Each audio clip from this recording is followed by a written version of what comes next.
നേതാവ് ഇട്ട ഫോട്ടോയാണ് ഇപ്പോൾ നിലമ്പൂർ വഴിക്കടവിൽ. അത് ജ്യോതികുമാർ ചാമക്കാലയാണല്ലോ. നിലമ്പൂർ വഴിക്കടവിൽ KSEB അധികൃതരുടെ ഒത്താശയോടെ ലൈനിൽ നിന്നും വൈദ്യുതി നേരിട്ടെടുത്തൊരുക്കിയ പന്നിക്കണിയിൽ നിന്നും 15-കാരൻ ജിത്തു മരണപ്പെട്ടതിൽ പ്രതിഷേധിച്ച് നടത്തിയ സമരത്തിന് ശേഷം അർദ്ധരാത്രിയിൽ സുഹൃത്തുക്കളോടൊപ്പം എന്നൊരു പടമിടുമ്പോൾ ഒരു സമരം വിജയിച്ചു എന്നോ അതോ നമ്മൾ ഒരു വിഷയം ആദ്യം കണ്ടെത്തിയോ എന്നോ ഒരു സന്തോഷമാണോ അതിലുള്ളതെന്ന് സംശയിച്ചാൽ തെറ്റു പറയാൻ പറ്റില്ല.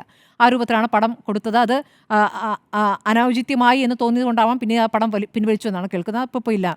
അപ്പോൾ ഈ രൂപത്തിൽ പടം ഇടുന്നു. അപ്പോൾ ഇതൊരു രാഷ്ട്രീയ ഒരു ആയുധമാക്കുന്നുണ്ട് അപ്പുറത്ത്.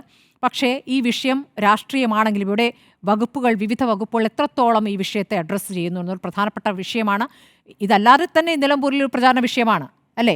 വന്യജീവി ആക്രമണം എന്നുള്ളത് നിലമ്പൂരിൽ പ്രചാരണ വിഷയം തന്നെയാണ്. അതാണ് PV അൻവറും ചൂണ്ടിക്കാണിച്ചപ്പോൾ നമ്മുടെ ഇന്നത്തെ ചർച്ചയിൽ PV അൻവറിൻ്റെ തൃണമൂൽ പാർട്ടിയിലെ പ്രതിനിധിയും BJPയിലെ പ്രതിനിധിയും കോൺഗ്രസ് പ്രതിനിധി ഉണ്ടായിട്ടില്ല. നമുക്ക് ലീഗിൽ നിന്നുള്ള പ്രതിനിധികളുമാണ്. ഇവരൊന്നും തന്നെ ഇതിനെ രാഷ്ട്രീയമായി ഇപ്പോൾ UDF പ്രതിനിധിക്ക് സ്വാഭാവികമായി ഇപ്പോൾ കോൺഗ്രസ്സുകാരനാണ് എന്നൊരു ആരോപണം വരുമ്പോൾ അതിനോട് പ്രതികരിക്കാൻ വിചാരിക്കാം. മറ്റ് രണ്ട് നേതാക്കളായാലും ഇയാളുടെ രാഷ്ട്രീയ പശ്ചാത്തലമല്ല പരിശോധിക്കുന്നത്, എങ്ങനെ സംഭവിച്ചു എന്നാണ് പരിശോധിക്കുന്നത്. പ്രത്യേകിച്ച് അവിടെ ജീവിക്കുന്നവർക്കറിയാം അവിടുത്തെ സാഹചര്യം വളരെ മോശം അവസ്ഥയാണ്. ഇത് അങ്ങനെയുള്ള ഒരുപാട് പഞ്ചായത്തുകൾ അവിടെ ഉണ്ടെന്നാണ് പറയുന്നത്. ആ പഞ്ചായത്തുകളുടെ അവസ്ഥയൊക്കെ ഇങ്ങനെയായിരിക്കും. ഒരു പരാതിയും പരിഗണിക്കപ്പെടുന്നില്ല എന്നുള്ളതാണ്.